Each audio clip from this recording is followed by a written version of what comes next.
So, hindi ordinaryong bike mga guys ang ating bisita ngayong adlaw. So, ipabalanta ko sa inyo ang atong galawan May mga galawan pa kuya nga nabalaan nyo man. Pero importante mga guys ha, kung ibabalik natin ito mamaya sa tag-iya, syempre, limpyo-limpyo dapat. Gago! So hello mga morning sa inyo mga guys. So susugudan naman natin ang ato na adlaw nga namin. Siyempre hindi ka ba naman namin kay makakwarta naman mamaya sa manino ninyo haba. So ayun nga ni mga guys, mata-mata na nato sa pagbuklas kasi nga mag-overall cleaning tayo. Isang pulsos mga guys ang ato kakayoin ngayong adlaw. So lantawan ninyo kung paano ko pabalik priska ang dagway sang bike haba.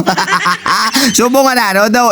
Do lamugo, tsura sang bike ya. Tapos mga guys, syempre sa mga nanonood dyan, makakuha man ka mo. Kunting learn lang wala ba? Mga tinunan sa mga tampuhaw ba lang aming kaniko. Bla, sige, lantawa mayo para at least hindi ka man magtalang-talang o magkayo sa bike mo, bla ba?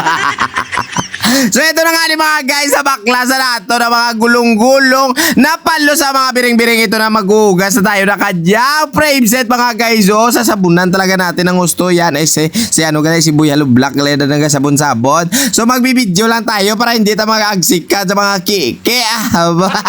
Gago! So bati mga guys, joke lang ang gagawin pala natin dito habang naghugas doon si Buya Lublak, siyempre maghugas tayo ng kanyang mga biring-biring.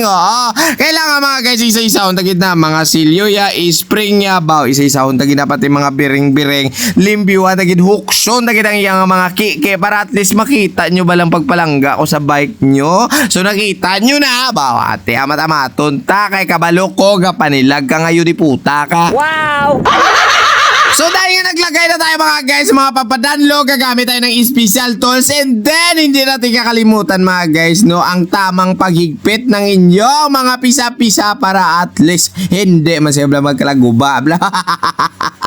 Kadalasan mga guys kasi dito sa akon, minsan natitigahan ako maghukas ng inyong pinyon kapay pagid nga ang nagahugot ba do alipungoy man ati away ta mahimo kita naman ang kaluluoy. So ito na nga ni mga guys, finally natapos na lagi ang mga gulong-gulong sa pagpanakot.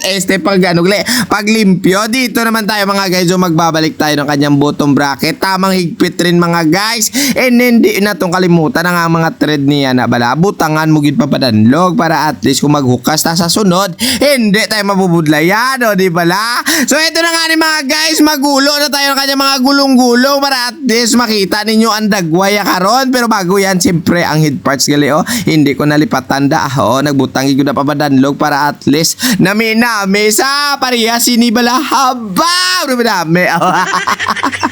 So hanggang dito na si Manino ninyo mga guys maraming salamat, thank you so much, lagi tandaan ang guwapo nagbabike sa dalan iyan po.